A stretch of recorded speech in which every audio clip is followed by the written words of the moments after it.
안녕하세요. 저는 BS서포트의 백수입니다.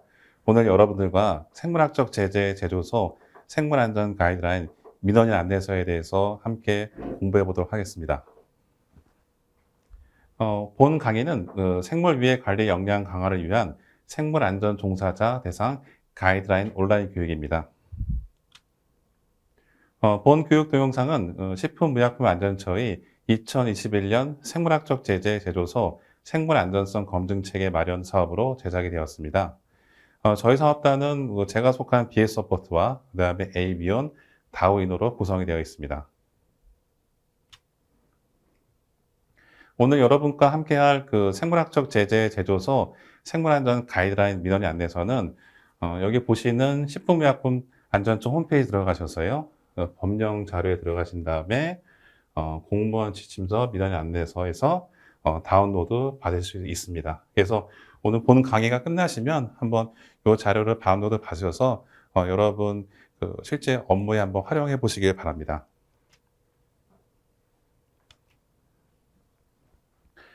본 가이드는 2020년 5월에 결핵 백신 제조소 생물안전 가이드라인과 그 다음에 폴리오 백신 제조소 생물안전 가이드라인이 발간이 됐습니다.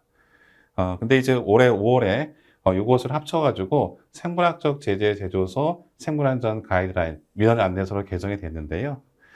초기에 이제 결핵하고 폴리오 백신만 했다가 병원체 정보를 추가해서 새롭게 개정을 하였습니다. 본 안내서는 대외적인 법적 효력을 갖지 않습니다.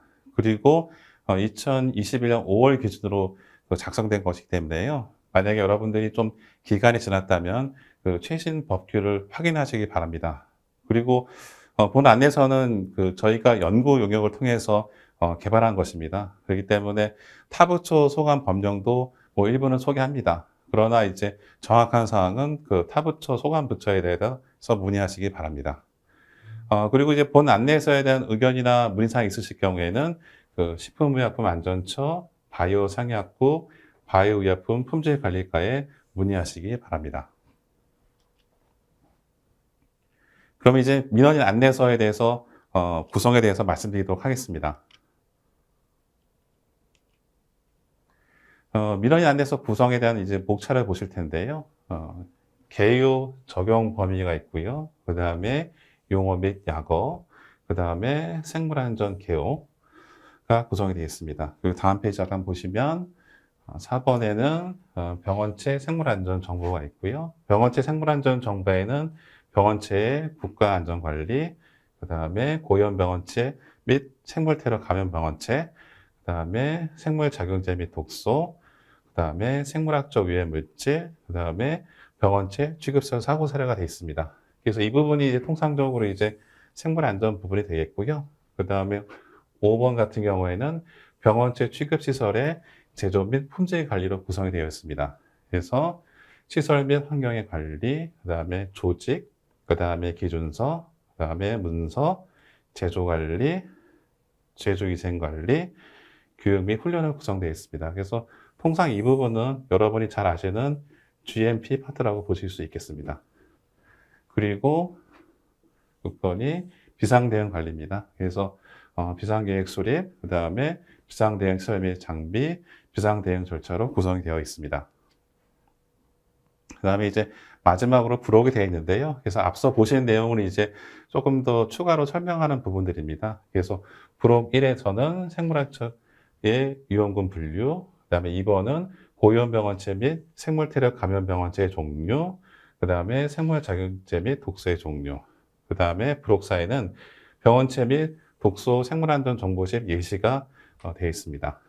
그리고 부록 5에서는 수동 및 멸균, 그 다음에 부록 6에서는 생물 유해성 평가와 유해 관리, 그 다음에 부록 5에서는 비상대응 표준 작업 지침서 예시가 소개되고 있습니다. 그 다음에 부록 8에서는 고위험병원체 취급시설의 설치 운영 기준과 부록 9에서는 동물실험시설의 등록 기준, 부록 10에서는 생물학적 제재 제조소 생물안전관리 소관 법령 등이 나와 있습니다. 그리고 마지막으로 이제 이에 관련된 참고문으로 구성되어 있는데요. 그래서 본 안내서는 총 390페이지로 구성이 되어 있습니다. 이 390페이지로 구성이 되다 보니까 좀 내용이 많습니다. 그래서 본 강의는 이제 오늘 1차시인데요. 그래서 총 2차시, 3차시, 4차시로 총 4개의 강좌로 나누어서 여러분께 소개해 드리고자 합니다.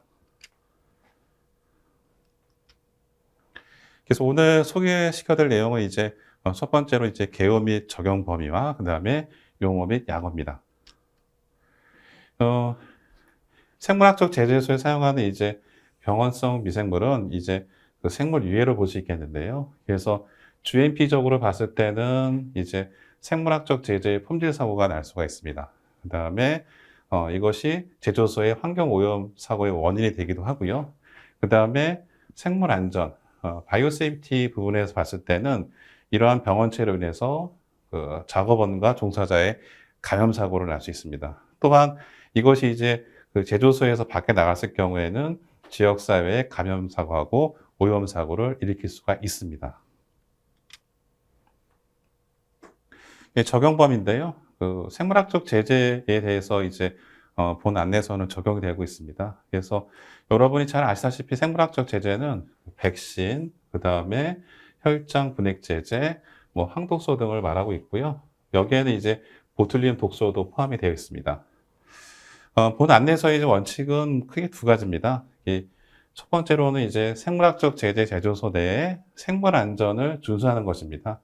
그리고 두 번째로는 뭐냐면 이러한 생물 안전을 준수하지만 그 의약품 제조 및 품질 관리 기준, 이게 GMP 기준을 같이 준수한다는 얘기입니다. 그래서 이러한 생물 안전과 GMP를 어떻게 조화를 이루냐, 이것이 본 안내서의 목적이라고 보시면 되겠습니다.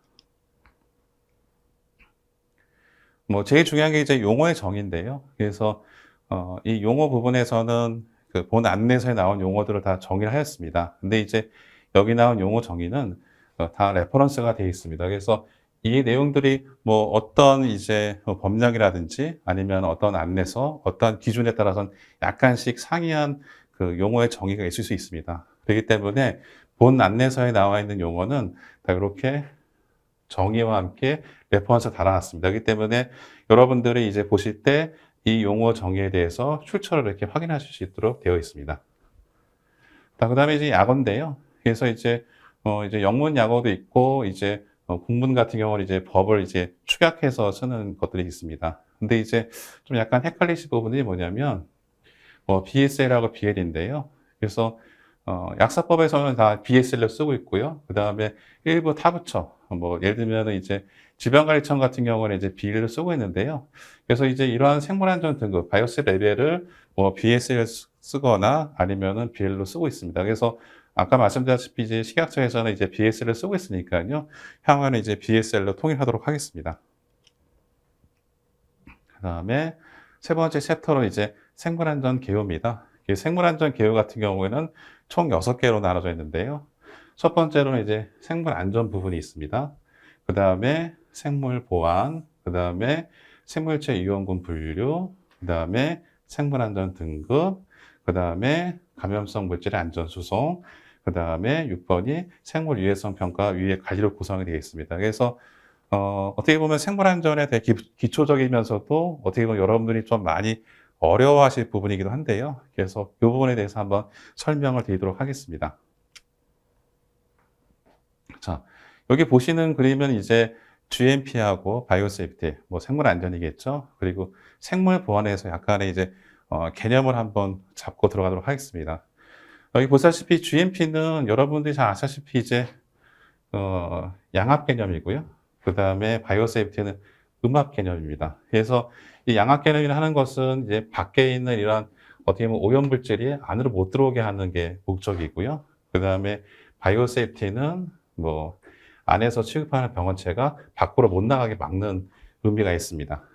그리고 이제 최근에 이제 코로나 때문에도 이제 많이 이슈가 되고 있는데요. 그래서 이제 바이오 시큐리티 이슈입니다. 그래서 그 뭐 생물학적 제재소나 아니면 연구소에서 취급하는 병원체가 밖으로 유출되지 못하는 것이 이제 그 바이오 시큐리티 부분인데요. 그래서 이제 예전에 이제 이 바이오 세이프티 내에 이제 바이오 시큐리티가 좀 속해 있었습니다. 근데 이제 아까 말씀드린 대로 코로나 이런 영향 때문에 이 바이오 세이프티, 바이오 시큐리티 부분이 좀 분리해서 개념을 잡고 있습니다.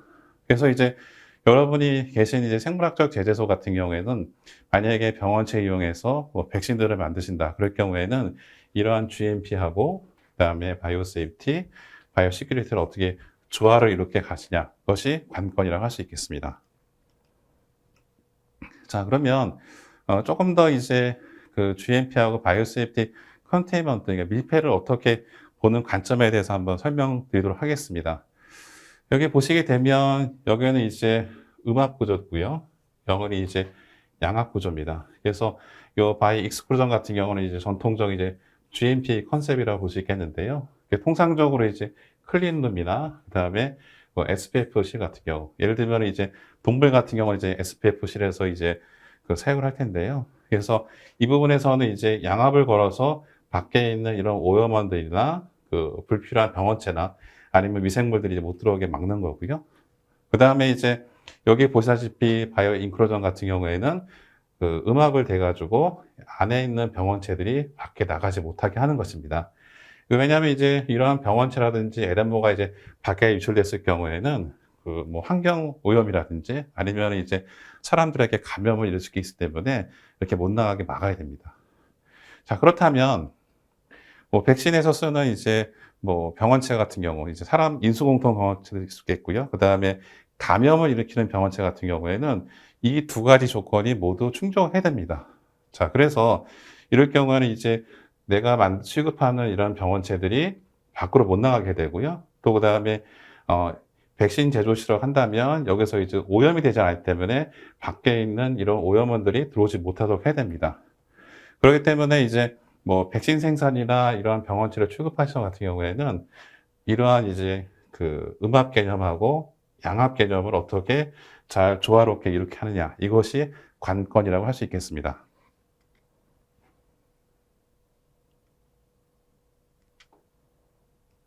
자, 그러면 GMP에서 생물 안전을 어떻게 바라보는지에서 한번 보도록 하겠습니다. 그 의약품 제조 및 품질 관리에 관한 규정에 보시게 되면 3.2에 보면 시설 및 설비가 있습니다. 그래서 아항에 보게 되면 통상적으로 이제 무균 제품 제조 시에는 양압을 유지해야 한다. 당연하겠죠. 그러나 여기 보시게 되면은 병원체가 노출되는 특정 구역에서는 차폐 목적으로 음압을 사용할 수 있다고 나와 있습니다. 왜냐하면 이제 병원체가 밖으로 나가게 되면 안 되겠죠. 그렇기 때문에 이제 이 특정 구간에서는 이제 GMP에서도 음압을 이제 허용하는 것을 여러분들이 확인하실 수가 있습니다.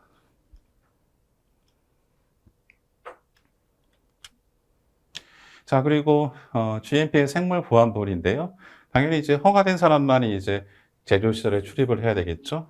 또 그다음에 훈련받지 않은 외부인들은 출입을 하거나 이럴 경우에는 좀 관리를 좀 필요합니다. 왜냐하면 이 사람들이 어떻게 보면 잠재적인 오염원이거나 또 아니면 이 사람들이 좀 불순한 생각을 가졌을 경우에는 취급하는 이제 병원체를 탈취할 수 있기 때문에 되게 조심을 하셔야 됩니다.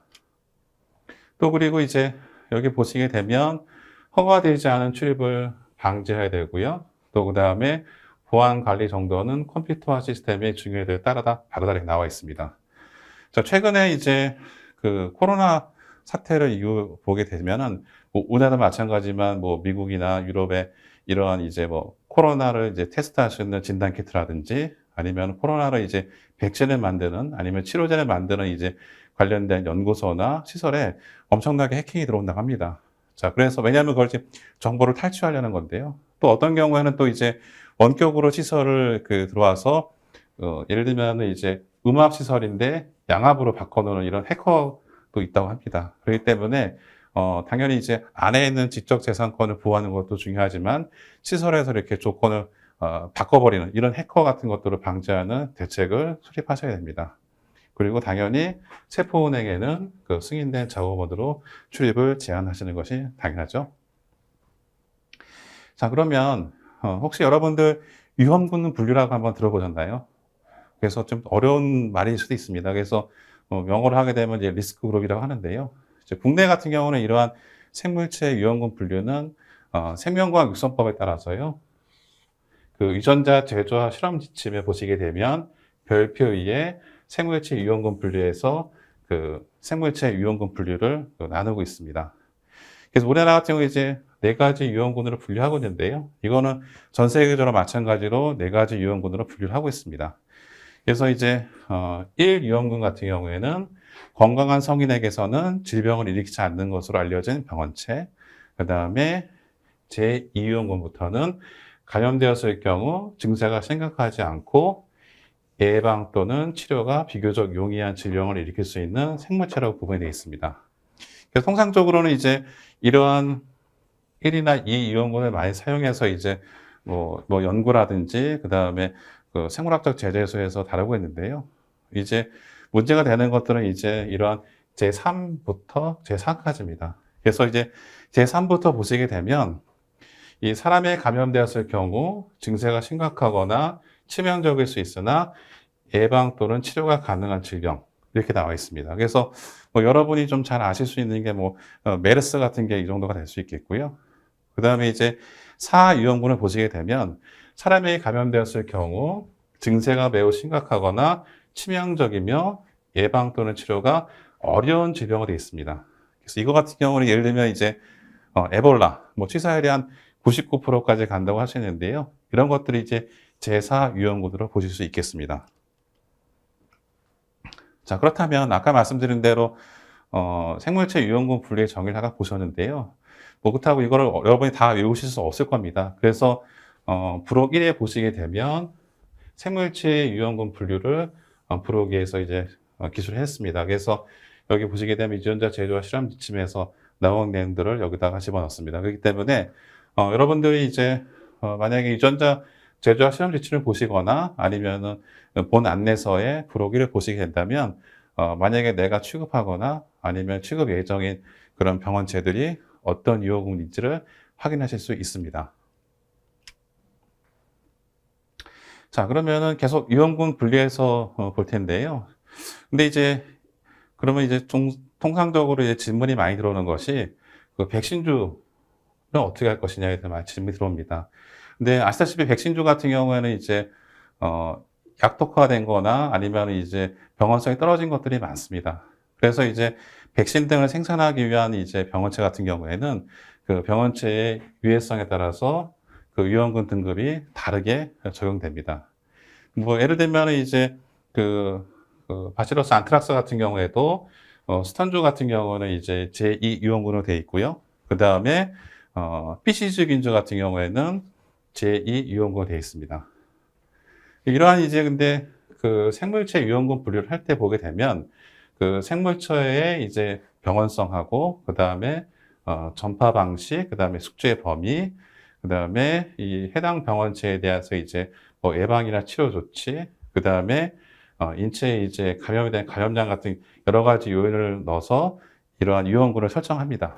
자, 그렇기 때문에 그 각계 국가에서 보게 되면은 기후라든지 아니면 여러 가지 인종별로 특성이 다르거나 아니면 지역에 따라서 좀 약간씩 그 병원군들이 참고를 하거나 안 할 수가 있습니다. 자, 그렇기 때문에 국가마다 이러한 생물체 유형군을 다를 수가 있습니다. 예를 들면 이제 여기 이제 BCG균주를 말씀드렸는데요. 그래서 일본 같은 경우는 이제 이러한 BCG균주가 제1 유형군으로 분류가 되어 있습니다. 자, 그러면 이제 GMP에서는 이제 생물 안전 등급을 어떻게 구분하는지 한번 보도록 하겠습니다. 예, 용어 정리해 보시게 되면 생물 안전 등급 BSL, 바이오스 레벨이란 BSL1. 그래서 보시게 되면 최저 위험, 그래서 사람에게 질병을 유발시킬 가능성이 없는 경우부터 BSL4. 그래서 최고 위험. 그래서 심각한 질병을 유발시키고 전염될 가능성이 있으며 효과적인 예방 또는 치료 방안이 없는 경우까지를 한다. 이렇게 나와 있습니다. 그래서 이런 거를 이제 어떻게 차폐하느냐가 이제 이런 생물안전 등급의 제일 중요한 포인트가 되도록 되겠습니다. 그렇다면 이 타부처, 질병관리청에서는 어떻게 생물안전을 구분하는지에 대해서 한번 보도록 하겠습니다. 보시게 되면 이제 고위험병원체 취급설의 안전관리 등급의 분류 및 허가 또는 신고 대상이라 나와 있습니다. 그래서 보시게 되면 요 1, 2등급 같은 경우에는 이제 신고로 되어 있고요. 그 다음에 3, 4등급 같은 경우에는 허가를 받으셔야 됩니다. 그렇기 때문에 뒷부분에도 설명을 드리겠지만 이게 어떤 병원체에 쓰느냐, 어떤 병원체의 분류에 따라서 그 생물안전 등급이 적용이 달라집니다. 또한 이제 여러분 이제 그 재직하신 기관에서는 이제 뭐 약사법에 적용이 되겠지만 어떤 병원체에 쓰냐에 따라서는 이렇게 질병관리청이라든지 아니면 뒷부분에 나올 이제 산업통상자원부에 관련된 법령에서 여러분들이 그 뭐 신고라든지 허가를 하셔야 할 경우가 생길 수가 있습니다. 자, 그러면 이러한 이제 질병관리청에서 관리를 하고 있는 이제 고위험병원체가 있는데요.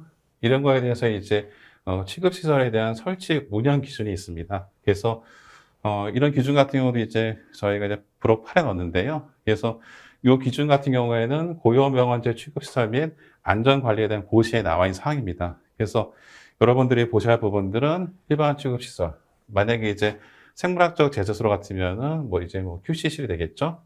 그 다음에 대량 배양 취급시설. 이거는 이제 생산이 되겠죠. 배양하는 부분.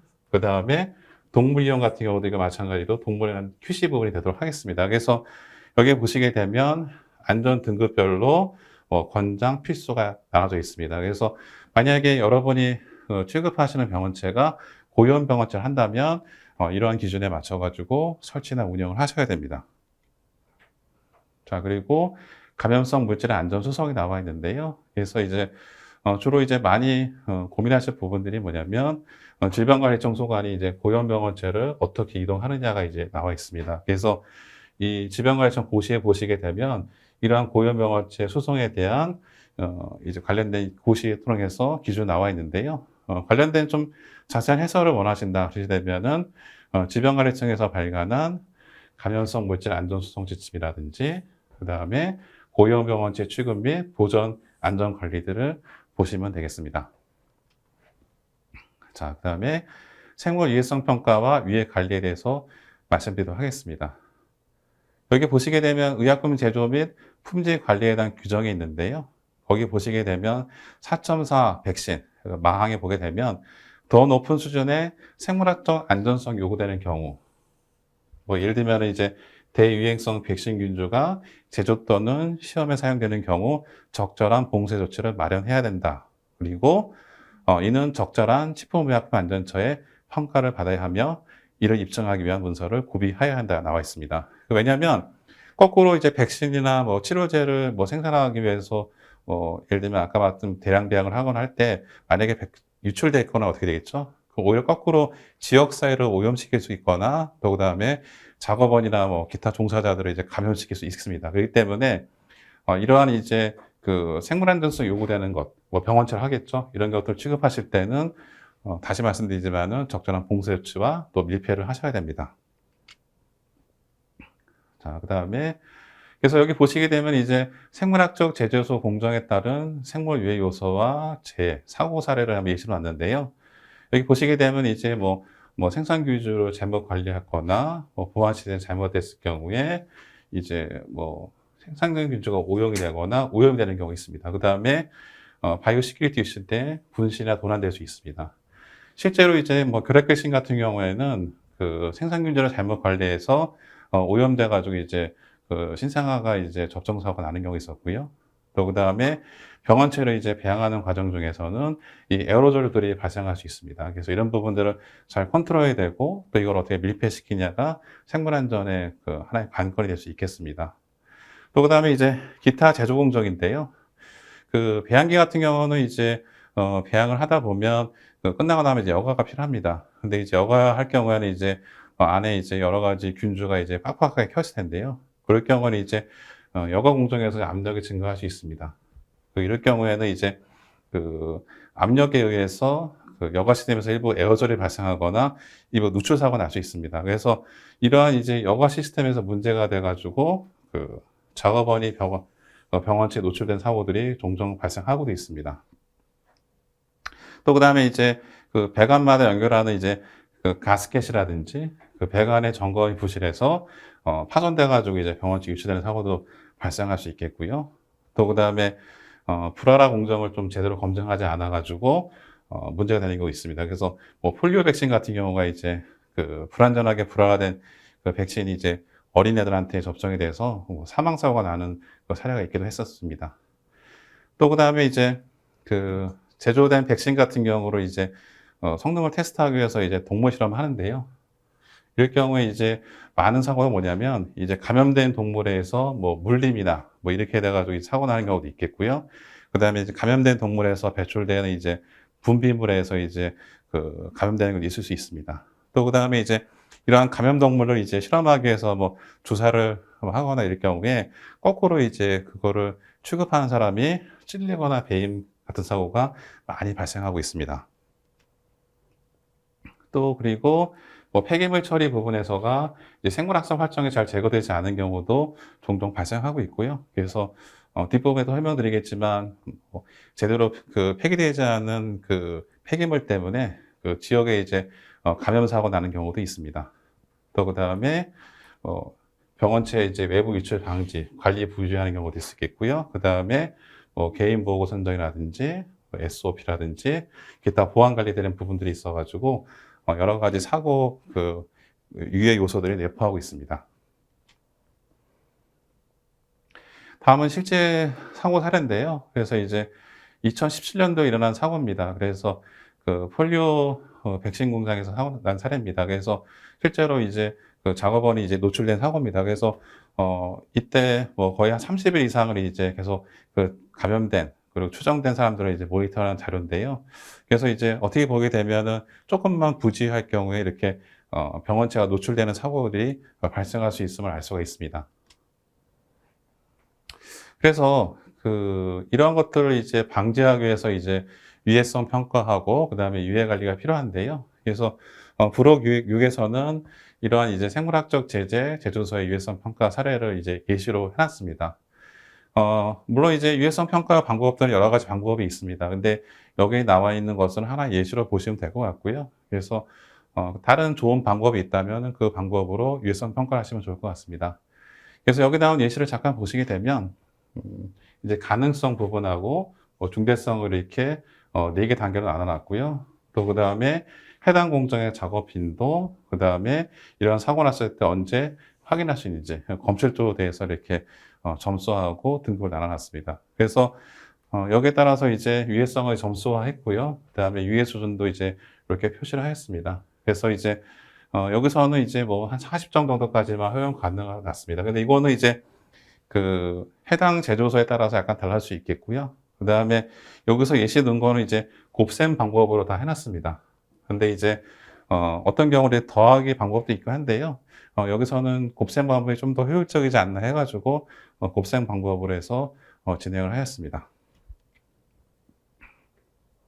그럼 실제로 이제 아까 사고 사례는 이제 백신 제조 공정에서 여과 공정에서 사고 사례를 한번 보도록 하겠습니다. 그래서 여기 보시게 되면 위의 요소는 이제 여과 시스템의 압력이 증가한 거고요. 원인은 이제 멤브레인이 막힌 걸로 봤고요. 그 다음에 위의 사고 같은 경우에는 여기서 발생한 에어로졸이 작업원에 노출된 사고가 발생한 거고요. 원인은 이제 이 멤브레인 막힘에서 이제 사고가 난 것입니다. 그래서 여기 보시게 되면은 이제 현재 있는 조치를 잠깐 보시게 되면 문제점까지 같이 볼 텐데요. 여과 시스템에서 이제 압력 게이지 있을 텐데요. 그런 것들이 이제 유관 모니터를 해야 되는데 사람 성격상 상시 유관 모니터이 좀 불가능합니다. 또 그 다음에 에어로졸이 발생할 수 있는데 불구하고 수술용 마스크만 썼고요. 그 다음에 작업 전에 이제 점검 절차나 관련된 교육이 없었음을 이제 알 수 있습니다. 그렇기 때문에 작업의 부주의라든지 미숙련 작업이 발생할 수 있는 가능성이 있습니다. 그래서 이러한 이제 사고 발생 가능성, 작업 빈도, 중대성, 검출도를 이제 분석을 해서요, 이제 유해성들을 해놨고요. 그래서 요 시스템 같은 경우에 다 이제 허용이 불가능한 거로 나왔습니다. 자, 그렇다면 이것을 이제 유해 통제를 통해서 이거를 이제 실제로 이제 생물학적 제조소에서 생산을 하려면 어떻게 할 것이냐에 대해서 이제 방법을 보여주고 있는데요. 그래서 유해 통제를 통해서 유해 저하를 시킵니다. 그래서 유해 관리 대책하고 유해 감소 조치를 하는데요. 그래서 이제 여과 시스템에다가 압력 센서, 경보 시스템을 당연히 설치하게 되면 당연히 이제 사고 나기 전에 임계점이 오기 전에 이제 경보가 되기 때문에 당연히 이제 작업자한테 이제 알림 효과가 있습니다. 또 그 다음에 안면 보호라든지 그 다음에 병원체 차단 기능 있는 마스크를 사용해서 혹시라도 유출됐을 경우에 그거를 보호할 수 있는 거고요. 그 다음에 작업 전에 체크리스트 작성하고 교육을 실시해서 사고를 방지할 수 있습니다. 그래서 결국에는 이제 위해성이 낮아진 것으로 볼 수가 있습니다. 자, 그리고 또 이제 제조 여과 공정에 사고 날 수 있는 부분이요. 아까도 보셨다시피 이제 그 병원체 여과 시스템의 압력 증가 부분이 있었고요. 그 다음에 이것에서 멤브레인 막힘 현상이 있습니다. 자, 그래서 이것도 보시게 되면 사고가 났을 때 그걸 어떻게 조치하느냐가 되게 중요한데요. 여기 보시게 되면은 현재 체크를 했더니 이제 후스포가 미보유가 됐고요. 그건 뭐냐면 1차 조치를 해서 후스포를 닦아내거나 방지해야 되는데 그것이 이제 부족하거나 없다는 얘기입니다. 그럴 경우에는 당연히 유출된 병원체가 밖으로 나갈 수 있는 거고요. 또 그 다음에 비상사고실이 없다는 거. 그러면 노출됐을 때 작업원들이 어떻게 처리할지 방법이 없습니다. 그리고 백신이 있는데도 불구하고 백신이 접종이 안 된 경우. 당연히 이럴 경우는 이제 좀 어렵게 되겠죠. 자, 그래서 이런 부분에서 이제 어떻게 처리하느냐에 따라서는 이제 예를 들면은 흡수포라든지 소독제를 보유하거나 그 다음에 비상샤워 시스템을 마련하거나 해서 이런 유해 통제를 할 수 있어서 생물학적 제조에서 이런 공정을 수행할 수 있도록 이렇게 위험성을 낮춰주는 것입니다.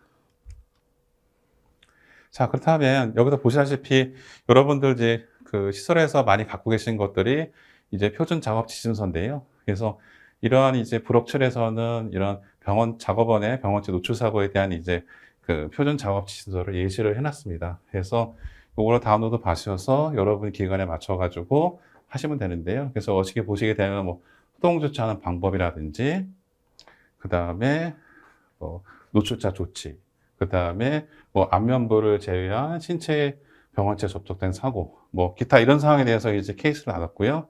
그 다음에 비상대응 절차인데요. 비상대응 절차도 비상대응 인원하고 그 다음에 통제원 이렇게 나눠서 그 각각의 그 비상대응 절차에 대한 그 역할 분담을 그 SOP에서 제시를 하고 있습니다.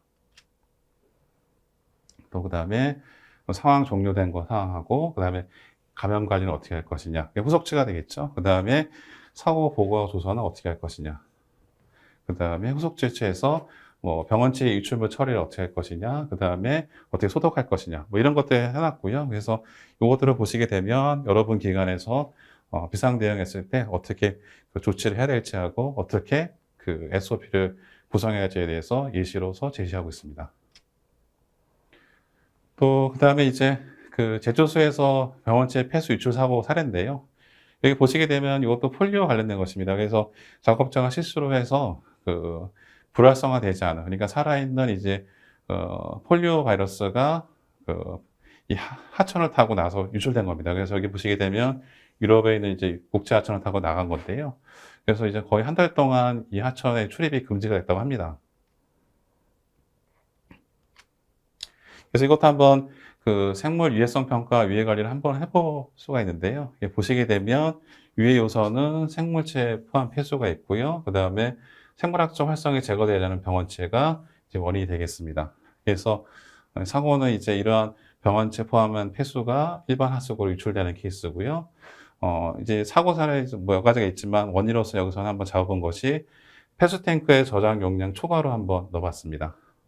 자, 근데 이제 이런 패스탱크 같은 경우에는 이제, 어떤 경우에는 이제 그 레벨 게이지가 그 설치 부분이 좀 약간의 좀 불량한 경우가 있을 수 있습니다. 그리고 또 이런 레벨 게이지 부분들이 그 육안으로 모니터할 경우에는 상시 모니터링이 어렵습니다.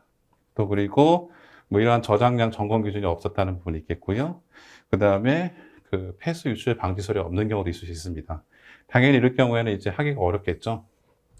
자, 그래서 이 부분에 대해서 이제 유해 통제를 통해서 유해절을 해서 그 생물학 제조소로 이제 가동하려면 어떠한 조치를 해야 되는지를 좀 보도록 하겠습니다. 그래서 패스 탱크에 이제 레벨 센서하고 경고 시스템을 설치하는 경우 하고요. 그다음에 이제 이런 패스 탱크의 이제 검증 및 관리 SOP 마련하고 그다음에 교육 실시하고요. 그다음에 이제 그 패스 탱크가 있으면 이 패스 탱크에서 넘어가지 않도록 이렇게 차수벽 같은 걸 용량별로 차수벽을 써줄 경우에는 만약에 이제 패스 탱크에서가 유출되더라도 이 차수벽에서 가둬서 유출되는 걸 방지할 수 있습니다. 그래서 이러한 조치를 수행했을 경우에 이제 이러한 공장들이 이제 가동이 가능한 것이고요. 또 그다음에 보시게 되면 이제 아까 말씀드린 대로 일반 하수구로 유출되는 경우가 있을 수 있는데요. 이게 넘침 현상도 발생하고요. 자, 그래서 어떤 경우에는 이제 폐수 탱크가 있습니다. 폐수 탱크가 있는데 여기에 이제 보게 되면 이제 제균 필터가 달려 있어야 되는데 제균 필터가 안 달린 경우도 있을 수 있습니다. 아니면은 뭐 제대로 이제 성능 검증이 안 된 경우에는 이 안에서 이제 멸균 전에는 이제 그 폐수들이 모일 텐데요. 근데 이제 여기서 이제 폐수에서 나오는 에어로졸들이 지나가는 이제 작업원인들이라든지 그 밖으로 유출될 수 있는 확률이 있습니다. 또 그리고 만약에 이제 여기서 유출된 사고가 났었다. 그러면 이제 이걸 1차적으로 조치를 해야 되는데 여기 보시게 되면 폐수실의 개인 보호가 미비치된 경우가 있을 수 있습니다. 그러면 당연히 이 조치하는데 시간이 이제 더 소요가 되겠죠. 또 그리고 여기서 유출된 폐수를 처리할 수 있는 흡수포 및 소독제가 미보유되는 경우가 있을 수 있습니다. 당연히 이럴 경우에는 운영이 좀 어렵겠죠. 항시 사고 날 수 있는 확률을 갖고 있겠죠. 자, 그렇기 때문에 이 폐스터리 탱크에 이런 통기관에 이제 제균 필터를 장착하고, 그 다음에 성능을 검증하고요. 그 다음에 개인 보호 마련을 하고요. 그 다음에 아까 이제 배양 보셨다시피 거기에 맞춰가지고 유출되는 걸 어느 정도 산정해서 거기에 맞는 흡수포하고 소독제를 보유해 놓으면 긴급하게 이 부분에 사고 났을 경우에 방지를 할 수가 있습니다. 자, 그리고 또 여기 보시게 되면 관련돼서 이제 출입하는 사람들은 이제 당연히 이제 개인 보호도 착용해야 되고요. 그 다음에 가능하다면 이제 백신 접종을 많은 사람들이 들어가면은 뭐 좋겠습니다. 자, 그래서 여기도 보시게 되면 이제 부록 7에다가 보시게 되면 비상대응 표준 작업지서에 보시게 되면 제조소, 병원체, 유출사고 관련돼서 이렇게 SOP를 제시하고 있습니다. 그래서 이제 여기 보시게 되면은 뭐 1차, 2차, 3차, 4차 유출 차단 수준에 해서 어떻게 이제 단계별로 차단하는지, 그다음에 용량에 따라서 부피죠. 부피에 따라서 어떻게 차단하는 데서 제시를 하고 있습니다. 그래서 여기 보시게 되면은 수준별로 해서 어떤 조치를 해야 되는지도 나와 있고요. 그다음에 아까도 보다시피 비상대응 인원은 어떻게 해야 될지, 그다음에 비상통제 인원은 어떤 조치를 해야 될지를 이렇게 각각의 업무 분장을 해놨습니다. 또 그리고 이 감염 관리가 있는데요. 그래서 혹시라도 폐수 에어로졸에 노출된 사람이라든지 아니면은 그거를 방제하러 들어간 사람들에 대한 감염 관리 부분 들어가 있고요. 그 다음에 사고 조사 및 보고가 있는데요. 그래서 만약에 아까 질병관리청이라든지 산업통상자원부에서 관리하는 병원체라면 해당 법령에 따라서 보고하도록 하는 절차도 기입이 되어 있습니다.